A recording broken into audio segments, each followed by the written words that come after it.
Bapak, Ibu, dan Saudara yang terkasih di dalam Tuhan, pernahkah Anda merasakan apa yang dirasakan oleh para perempuan dalam bacaan kita hari ini? Pernahkah Anda memiliki perasaan yang sama dengan apa yang dirasakan oleh para perempuan ini? Mereka memiliki niat yang baik untuk memberikan rempah-rempah pada jenazah Yesus sebagaimana tradisi yang ada pada waktu itu. Lalu ketika mereka melangkah, mereka berjalan, lalu di tengah jalan baru terpikir akan kesulitan atau tantangan yang mungkin akan dihadapi oleh mereka. Tentu saja kita pernah melangkah dengan yakin, dengan kesungguhan, dengan hal yang sudah dipikir matang-matang, lalu kemudian di tengah jalan ternyata kita menemui hambatan.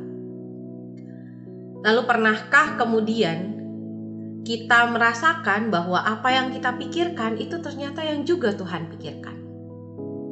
Bagaimana tidak Bapak, Ibu, dan Saudara sekalian, ketika para perempuan ini berjalan menuju kubur dan mereka memperbincangkan siapa yang akan menggulingkan batu kubur itu untuk mereka, ternyata ketika mereka sampai di sana batu itu sudah terguling.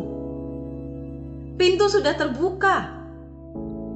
Dan ini mau menunjukkan bahwa apa yang mereka takutkan sebenarnya sudah dijawab oleh Tuhan. Batu kubur itu adalah batu yang besar dan harus membutuhkan tenaga laki-laki untuk kemudian menggulingkan batu itu. Sementara mereka yang datang adalah perempuan. Tentu ini menjadi hal yang besar, hal yang sulit buat mereka. Tapi ternyata Tuhan menjawab pergumulan mereka. Ketika mereka sampai di kubur, batu itu sudah terguling. Dan di saat itu mereka merasa takut, tapi takjub, tapi juga terkejut pada hal yang sama. Mereka mengalami perasaan yang berkecamuk itu karena melihat ternyata ketakutan mereka itu sudah dijawab oleh Tuhan dengan luar biasa. Pernahkah Bapak, Ibu, dan Saudara merasakan hal itu? Pasti pernah. Pasti pernah. Sebagaimana kita hidup dengan Tuhan setiap hari, pasti kita pernah merasakannya. Dan kalau kita mau melihat lagi dalam bacaan kita hari ini, para perempuan ini kemudian disapa oleh seorang muda yang entah datang dari mana, tapi orang muda ini bercakap-cakap dengan para perempuan itu. Di tengah rasa kalut, di tengah rasa panik yang masih mereka rasakan karena batu itu sudah terguling, si orang muda ini mengingatkan apa yang seharusnya mereka lakukan. Orang muda ini mengingatkan bahwa Yesus itu sudah bangkit. Jadi ngapain ke sini? Justru seharusnya mereka pergi ke Galilea mengabarkan bahwa Kristus sudah bangkit. Orang muda ini mengingatkan apa yang menjadi firman Tuhan sebelum Tuhan mati. Sementara para murid sendiri yang mendengar perkataan itu tidak ingat. Sehingga orang muda ini mengingatkan apa yang menjadi perkataan Tuhan, apa yang menjadi firman Tuhan. Nah, Bapak, Ibu, dan Saudara sekalian, pernah nggak mengalami satu masa di mana Bapak, Ibu, dan Saudara ditegur oleh orang lain dan mengingatkan tentang firman Tuhan? Pernah? Pasti pernah. Entah itu dari sahabat, dari teman, dari orang tua, atau bahkan dari anak-anak sekalipun. Kita seringkali mendapat teguran bahwa harusnya kita sebagai orang Kristen melakukan A, melakukan B. Harusnya kita melakukan ini dan itu. Seringkali kita merasa ditegur seperti itu kan? Pasti kita pernah merasakannya. Dan lebih lanjut lagi Bapak, Ibu, yang terkasih di dalam Tuhan, dalam Injil Markus ini dikatakan bahwa Yesus sendiri dengan perantaraan murid-muridnya memberitakan dari timur ke barat berita yang kudus dan tak terbinasakan tentang keselamatan yang kekal itu. Kristus sendiri, Yesus sendiri dengan perantaraan para muridnya menyampaikan berita sukacita ini, berita keselamatan ini.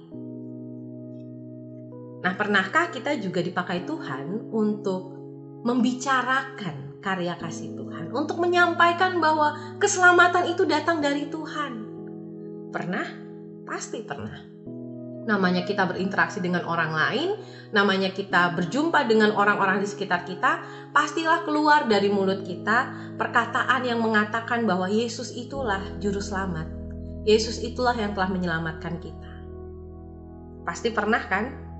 Itulah Bapak Ibu yang dinamakan siklus kehidupan orang Kristen, di mana kita harus terus-menerus merasakan kehadiran Tuhan setiap hari. Bagaimana kita berjalan bersama dengan Tuhan, mengalami kuasa Tuhan, lalu kemudian bersaksi tentang kuasa Tuhan itu kepada orang lain. Dan itu akan terus-menerus berputar. Itulah siklus kehidupan kita, terus-menerus seperti itu. Namun jangan takut Bapak Ibu yang terkasih dalam Tuhan, itu bukan berarti kita berputar di situ saja dan tidak berkembang. Melainkan siklus ini akan membawa kita semakin naik.